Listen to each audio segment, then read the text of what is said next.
So this is my second Agile testing days, and I'm very thrilled about it, and I'm very looking forward to seeing your outfit tonight. So I'm here to tell you about the human refactor experiment. Human refactoring, what is it? Well, we have two words, human and refactoring. So let's start off by, those of you who know me well know I like to start at the back and work forward. We're going to start with refactoring. Now, refactoring is a process of changing a software system in such a way that it does not alter the external behavior of the code, yet improves its internal structure. It's a disciplined way to clean up code that minimizes the chances of introducing bugs. In essence, when you refactor, you're improving the design of the code after it has been written. I think this is a great definition by Martin Fowler.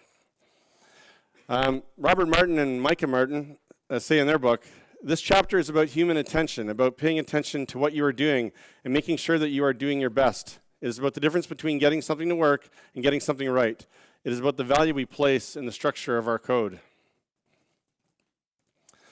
So, if we look at refactoring, we want to reduce complexity. We want to improve the readability that we have in our code. We want to improve our maintainability, make everything easy to update. And why do we care?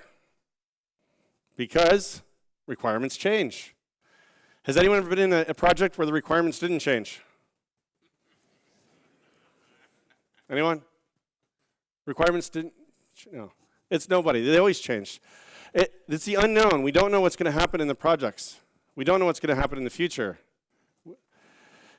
People, if they're geniuses, they think, oh, I know. I've got it all figured out. Some people feel that they're fortune tellers, and they can see everything into the future. There's something called the horizon of predictability, though. And with anything, we can only see so far out on what's going to happen. For example, I know in the next 30 seconds, I might not fall off the stage, but 10 minutes from now, who knows? It's possible. Half an hour from now, the chances are increasing. So the farther out we go, the less certain we are. This brings us to the moment of maximum ignorance, or mummy, which is the time where we like to just make all the decisions of our project, right? Oops. So we start a project. I've got this great thing that I want to do, and on the very first day, at the very first meeting, I'm going to figure out all of the people that I need, all of the servers that I need, how long it's going to take, what features are going to be released into the public, everything. Everything decided at that first moment, which, of course, we've discovered hasn't worked out too well. So that brings us to Agile and stuff. So the answer to this problem we have is refactoring. We're going to write software to change. We're going to change the software as we write it. Yes, refactoring. And I'm getting a lot of blank faces still. So how about an example? Yes, an example. And in the theme of this year, I thought Johnny Cash would be appropriate. Are we familiar with Johnny Cash? Okay, that's good. And that bids well for tonight as well. So let's take a look at Ring of Fire, which was not actually written by Johnny Cash. Here's all the lyrics. As you can see, we have quite a lot on here on the screen. So there's a lot to go through. If I said, well, if I want you to learn the lyrics to the song, you'd be like, okay, gonna get settled here and finish my drink first. And tea or coffee, I'm assuming, right? So we look at this, we say, well, for starters, why don't we get rid of those bullets? Because those bullets weren't adding any value at all up there. They were just kind of taking up more screen real estate. And as we look closer, we see that these different parts several parts of this are actually identical. There's duplication in the page here. So what we could do is we could add a symbol. We could say, let's call this chorus. And we'll remove all the other duplicates and just replace them with the word chorus. So now we can reorganize it, and we can do a much simpler design, where we can see we've got two verses, a chorus, and this outro bit here at the end. Oh, it's quite a simple song, actually, isn't it? So this is what refactoring can do for us. And congratulations. Tim Unger said I should have some puppies or cats in all the presentations. So you've actually just experienced refactoring. This is actually what we do when someone says the extract method. You just saw the extract method in action. Another thing we talk about is like a Boy Scout rule. When you go to a campsite, you leave the campsite cleaner than how you found it. So we try to do that in our code. Okay, this is a lot of talking about refactoring, but this topic tonight is human refactoring. So let's take a brief look at the other side of it, which a lot of you are familiar with, being humans. Although there's a guy in the front row I'm a little questioning, but for the rest of you. So humans, back in the day, we started, but we've made progress. Humans have come a long way, haven't they? We have crazy, angry mobs now. Now that's cheering. I asked these people, I said, what do you think of Agile testing days? Yeah! But we're more. Humans are families and teams. I thought this slide would work here, no? Any football fans? No? It's Germany's team, eh? Oh. He said that, not me. He said that. A little salt in the wound. We're also communities, villages, towns, cities. We're table 2. That's the kazoo part, Mike. Go. Table 2. All right. I said he'd know when I got to it, but. So let's look at human refactoring now. We combine these things together. I'm going to look at the definition again of Martin Fowler's, but let's look at specific words in here. Changing a system, improving the internal structure, minimizing the chance of introducing bugs, improving the design. So first of all, let's look at changing a system. Well, I don't have enough time for this, you say, right? I've got a busy schedule. There's so much things I can do. I don't have time to take on something new in my life. Really? I think you probably do. We can talk about ways to use your time differently. We all have 24 hours, but how you choose to use it is up to you. We have our routines. We have habits. Great quote in Habit from Kent Beck. I'm not a great programmer. I'm just a good programmer with great habits. If we can improve our habits, we can improve ourselves. Habits reinforce our desire. We can make success a habit, and we can modify our bad habits to make them not so bad. And our behaviors, exercise. This is some Photoshop done. This is Jose's body with somebody else's head put on top of it. So it's amazing what they can do with Photoshop these days. Exercising is like refactoring our code, right? We make small little improvements at a time to make things better. And no matter what our state, a continuous improvement is our goal. It's not how good you are, it's how much you're improving. So don't measure your goal of exercising against anybody else. Look at yourself and say, what am I doing? What more can I do? Great ways to make it successful is do it with a friend, in company. Put a photo of a competitor up in your locker, someone who's inspired you. I got a picture of Mike there. I'm like, ooh, well, I'm going to run faster than you. Oh. But train and hang around with successful people. Some people do this. They'll go and run with Kenyan runners, right? Where do you want to take your game? You want to code with good people. You know, come to a conference and ask some people to pair up. Say, hey, Mike, can you pair with me? No? I keep asking. He's going to say yes at some point. That can learn and improve my skills. Corey Haynes traveled around like sleeping on people's couches so he could improve his craft. He made that commitment to his craft. He was couch surfing just to get better.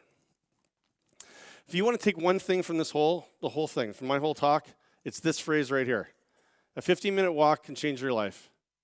I've lived this again and again and again. This is like, I'm just going to watch TV or I'm just going to do this. Just go out for a walk. 15-minute walk, you get outside, you get fresh air. It's not intense exercise. Everybody's capable of doing it, you know. If you happen to have broken your foot or something and you might need to wheel, but, there are excuses in every situation. But the brain, we can exercise the brain too. There's great stuff online like Lumosity, FitBrains, Brain Metrics. There's video games can really help, a lot of them. Anybody have a game on their phone? Anybody really have a game on their phone? Yeah, okay. It's okay. I'm not judging. Use your memory. Scrabble, crossword puzzles. My grandfather's 98, and I guess, when you're 98, you can use the phrase sharp as a tack, right? He's very sharp because he does every single day, he does crossword puzzle, and every night he plays Scrabble. So learn a new language, play a musical instrument. There's lots of ways to exercise your brain. They say when you learn a new language, it actually forces your brain to work in new ways. You combine things too. You know, yoga, I put yoga up there. People say, well, how's yoga combining my brain and my body? Because for me, I'm like, squirrel, squirrel. So the act of calming my brain down during yoga is a huge activity. When we do playing games like football and hockey, we have to make decisions while we're doing physical activities. So it forces our body to be better coordinated. Improving our internal structure. One way we do this is sleep. People who don't get enough sleep can experience aching muscles, confusion, memory lapse or losses, depression, hallucination, headaches, increased blood pressure, increased stress hormone levels, increased risk of diabetes, irritability, obesity, all kinds of things. This list goes on. This is like, you go look at Wikipedia. They've got a massive list of things. And you could get over it just by sleeping. This is when your body heals itself. This is when it fixes all the activities that you do during the day.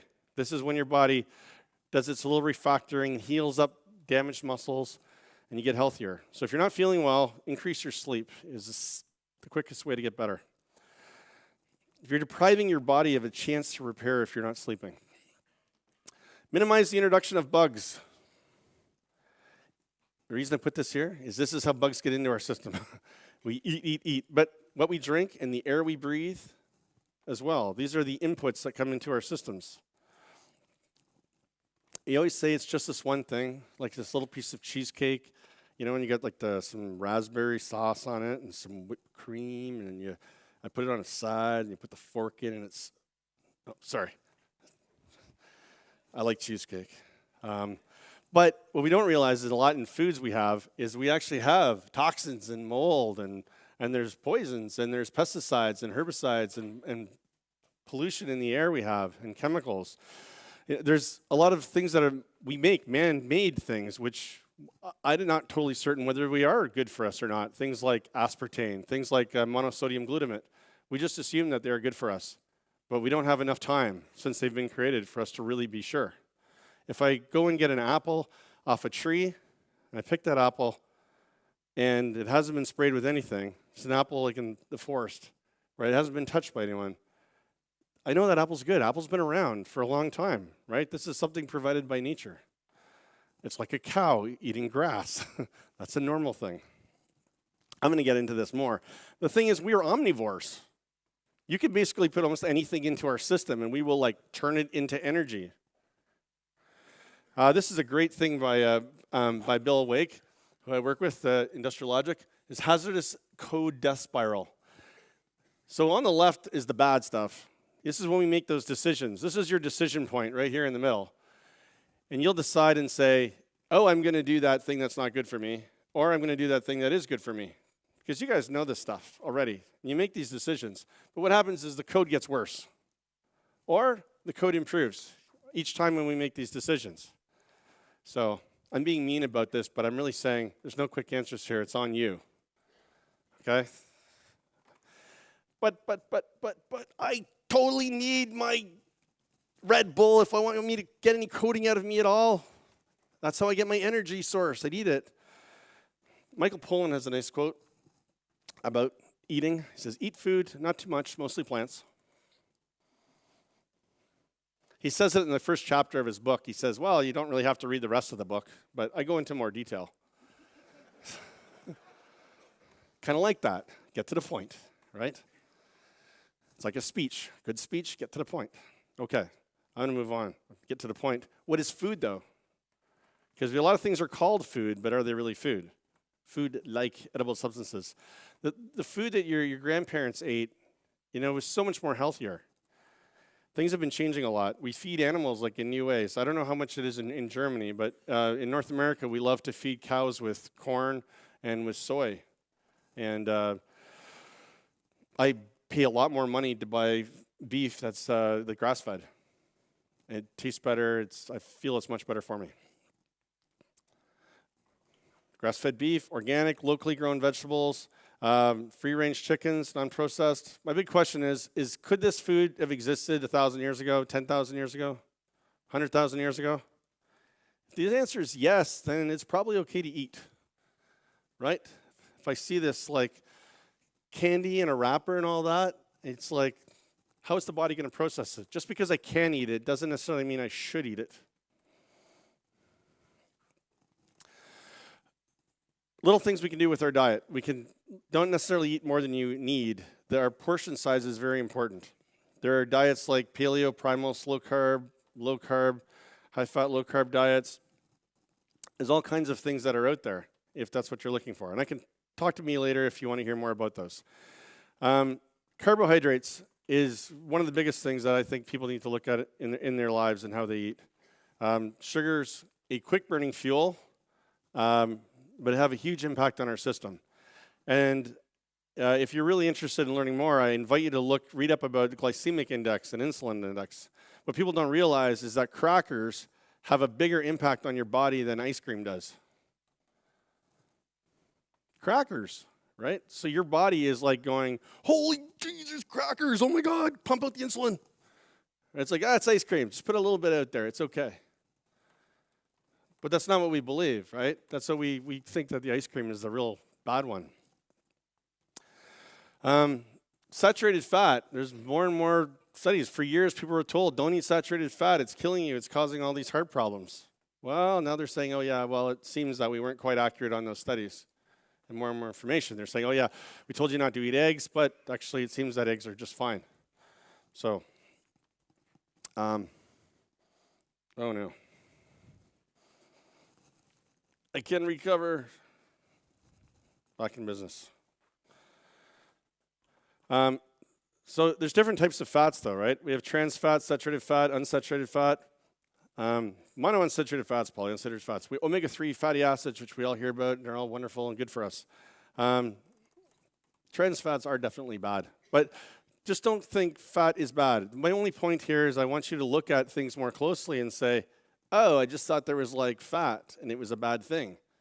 There's all kinds of details in here. So we got to kind of read between the lines. Well, I want you all to go one level deeper into things, right? Say, I'm just not going to eat this because it's on the plate. I want to say, oh, what is this food? Where did this broccoli come from, right? Is this organic? Is this locally grown? And protein, right? We all know a lot about protein. We think we need tons of it, but we actually probably need far less than we think we do. If you're doing a lot of sports and that, then your level's going to be different. This is something people don't talk about much at all. It's very important, is the pH level in your food. Have you ever noticed in some cultures they'll have things like a rice with raisins mixed together?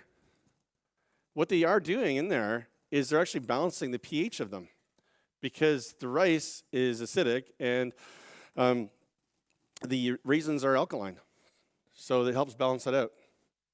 Vegetables, they say, oh, you got to eat your vegetables. You should be eating more fruit and vegetables. Well, fruit and vegetables are very alkaline. Meat is very acidic. So if you're having, what your body does is if it will actually cannibalize like calcium out of your system to balance it. The most critical thing to your body is that it has a balanced pH. So it will make changes to do it. Water.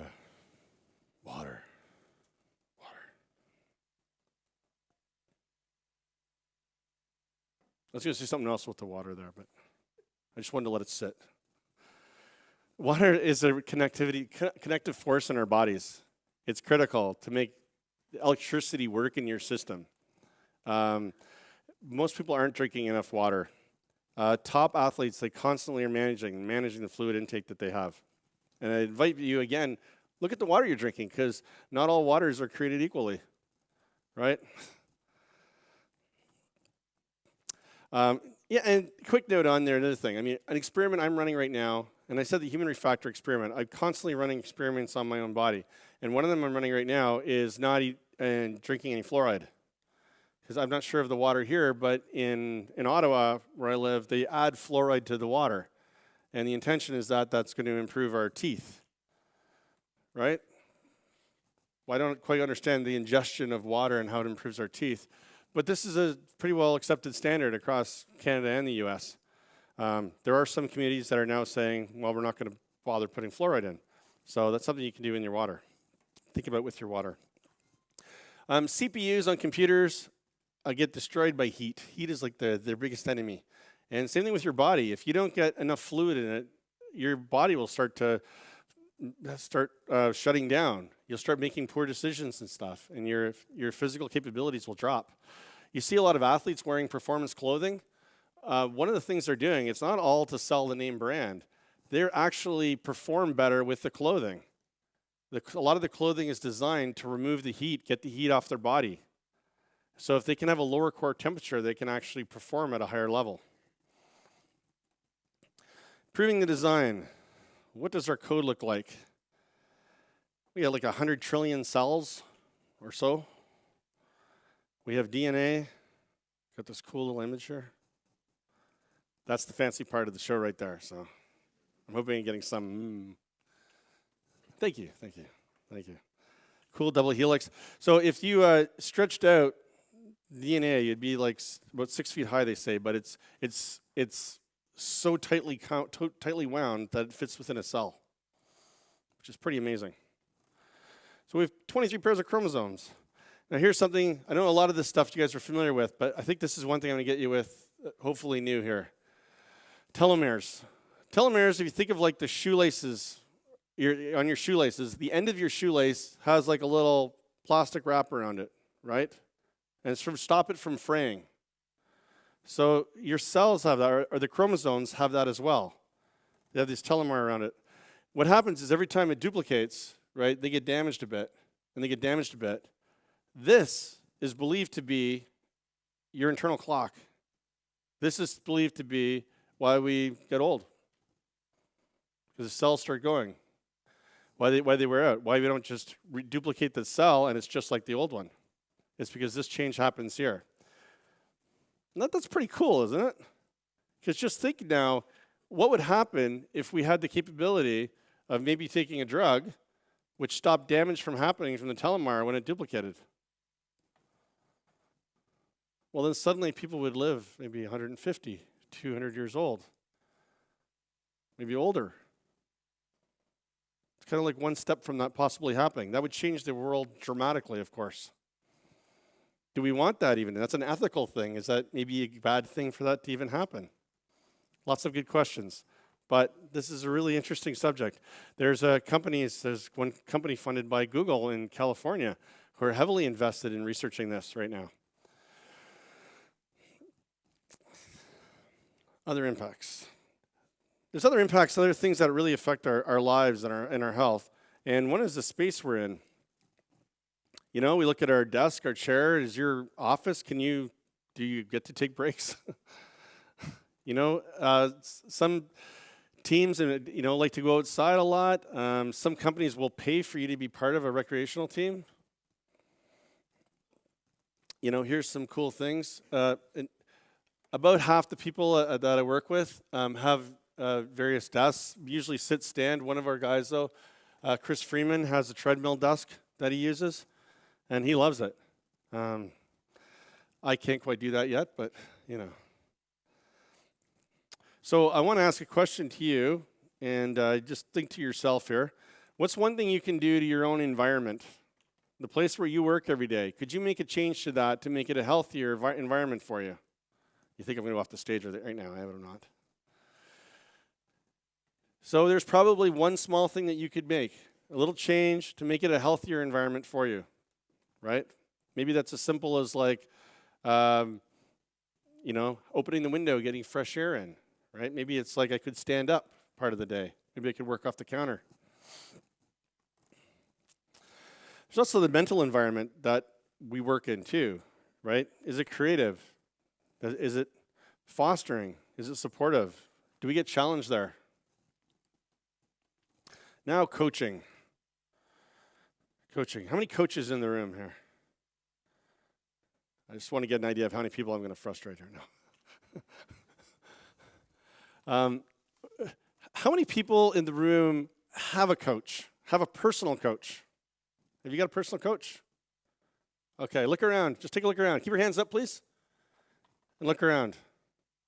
Okay? So that's very, very few in the room. So all of the top athletes, right, they have multiple coaches to improve themselves, to get better at what they do. Well, why don't you have a coach? So ask yourself that question too. There's some amazing people at this conference that maybe you could ask and say, hey, would you consider being my coach? And maybe they've never been a coach before, but it might be a powerful conversation for you to have. Having a coach can be really a great thing to help motivate you and have someone from the outside looking in to help you. Yeah, I'm going to go over this quickly. There's centers of excellence in the world, things that we see, like Jamaican sprinters and the number of soccer players of the year coming from Rio de Janeiro. Like for a while, there was like 16 of the last 20 at one point. Tennis in Russia, women's golf in South Korea. They're coming from like one place. There's one training facility that these people are coming from. You know, the Kenyan runners. You go to these training facilities. So what's going on? What's going on with the coaching? How are the coaches able to produce such amazing athletes there? Belief. One thing is people have this belief. There's a mental limit. How many people have heard of Roger Bannister? Roger Bannister.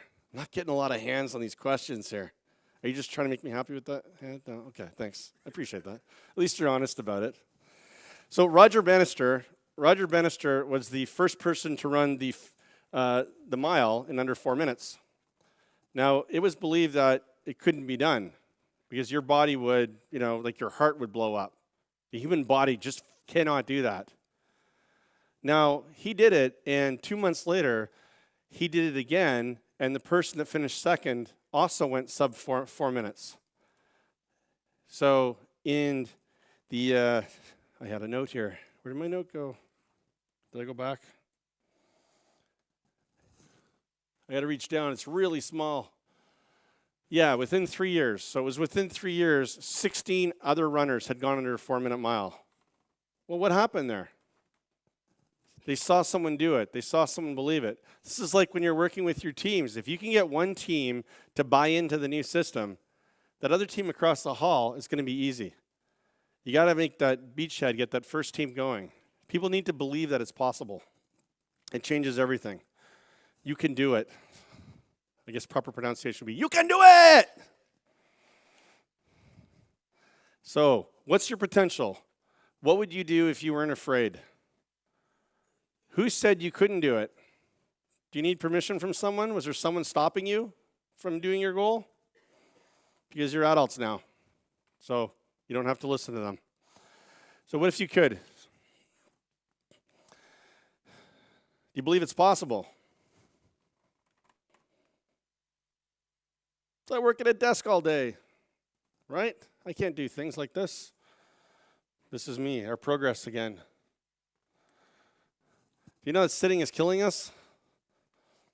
It's the new smoking, right? There's something great called the 23.5-hour challenge.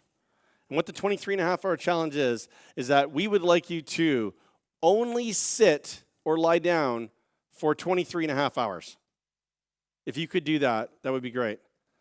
For that other half hour to be standing, right?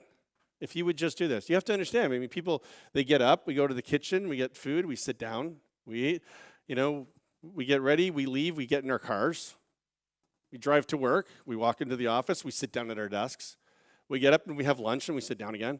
We're really sitting down all the time. We also have a lot of stress that we're under. We don't do physical exercise like we used to.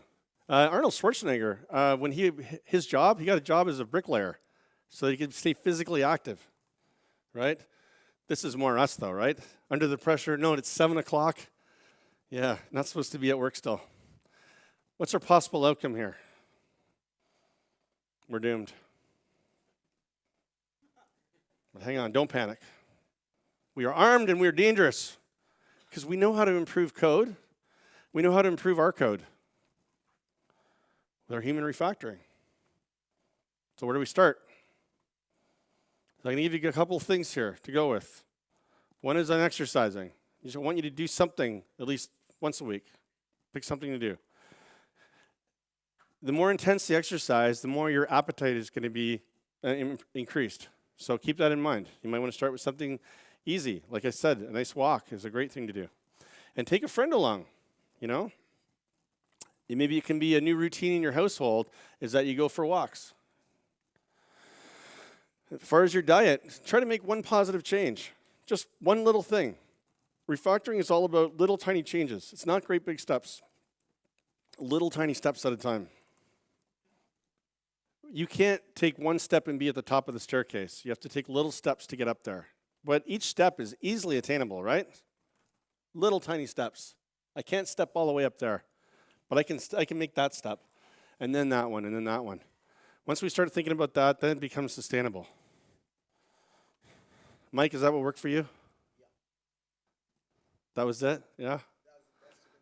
Oh, my God. Plus the talk? Yes. He fired me as a coach. But so I spoke with Mike 4 years ago, 3 years ago. Yeah, how many pounds have you lost? About 25 pounds? Oh, sorry, how many kilograms? They're probably no kilograms. A lot. A lot. Big hand for Mike, everybody. All right. All right. Thanks for sharing. Sorry I put you on the spot. I appreciate that. My friend has this saying. He says, how do you climb a tree? Right? Everyone wants to start at the top, right? But you don't. You've got to start at the bottom. Little steps at the bottom, we work our way up the tree. Make the world your Kanban board. Post it up on Facebook. Tell everyone what you're going to do. I'm going to run in a 5K race, right? I'm going to join my friend in a tough mudder, however I'm pronouncing it properly, right? I'm going to do this event and bring more people involved, right? The nice thing about telling everyone, it makes it harder for you to back out on it. Pairing and bring a friend along, right? Now you got 2 people who can't back out on it. Do everything you can to make it work. If you don't have a friend that's going to buy into this, don't let that stop you. There's a site called fitocracy.com, and they gamify you exercise. You put in the exercises that you did, and you get like badges, and you level up. Here's some great websites for reference. Dave Asprey, the Bulletproof exec. He's a little crazy. Well, you guys are all kind of crazy. But we got to push the edge a little bit, right? We're going to move out of our comfort zone, and we're going to try some new things here. So Dave Asprey is really well known for Bulletproof Coffee. If you haven't heard of that, it's a pretty cool thing. Tim Ferriss, he's more famous for the 4-Hour Workweek. The 4-Hour Body is a great book. He talks a lot about minimum effective dosage, which is a lot like minimum viable product. It's like, his idea is like, if your goal is to run 5K, then train for a 5K race. Don't train for a 20K race. It's all about matching your exercise to what you're doing. Match your activity for what you hope to achieve. Suddenly starts sounding like TDD in a way. So I want you all to know that you are already awesome. Just the way you are, especially you. But you're already awesome. But I don't think that's good enough. I want you guys to be super awesome. This is a photograph. Sorry it's so bad. This is my son's t-shirt. He got this t-shirt at the store. So right here it says, super awesome. And the dial's right there. So it's that's my goal for you, is to get you to super awesome. And that's it. So thank you very much, everybody.